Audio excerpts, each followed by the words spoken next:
သူကကားတကားကိုခက်ကြမ်းကြမ်းပိတ်ပေးလိုက်တော့လေမျက်လုံးများကသူမစီကြည့်နေစေတော်တော်ကဲမဲ့ကောင်းလေ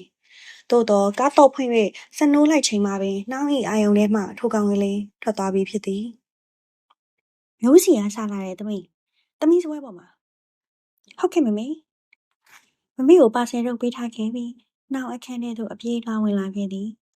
နောက်ဤစပွဲပေါ်မှာစာအုပ်များဖြင့်ရှုပ်ပွားနေသည် Japanese for Today စာအုပ်ထူပေါ်မှာကိုစာအုပ်တင်ထားသည်ပဒင်းမှန်တကားကိုတွန်းဖွင့်လိုက်ပြီးနောက်အပြင်ဘက်မှာဖွဲဖွဲကလေးကျနေသောမိုးဆက်ကလေးများကိုလက်ဖြင့်ချစ်စနိုးခံယူလိုက်သည်တောင်းသည်မိုးရာသီကိုအလွန်သဘောကျပါသည်မိုးဖွဲဖွဲထဲမှာမျက်နှာကိုကောင်းကင်သို့မော့၍အေးဆေးလမ်းလျှောက်ချင်လာသည်ကိုရှိတုံးကတော့မိုးရွာလျင်စမ်းချောင်းတစ်ဝိုက်စပိန်တစ်စီးဖြင့်မောင်နှမနှစ်ယောက်တယောက်တစ်လှည့်စီးနှင်းကမိုးရေဆိုးခံခဲ့ကြဘူးသည်အမြဲချစ်ခင်ရင်းနှီးသောကိုတစ်ယောက်နိုင်ငံခြားထွက်သွားစဉ်ကလေရင်ခွဲမှာနှောင်ရှိုက်မငိုမိအောင်မနေထိန်ချုပ်ထားခဲ့ရ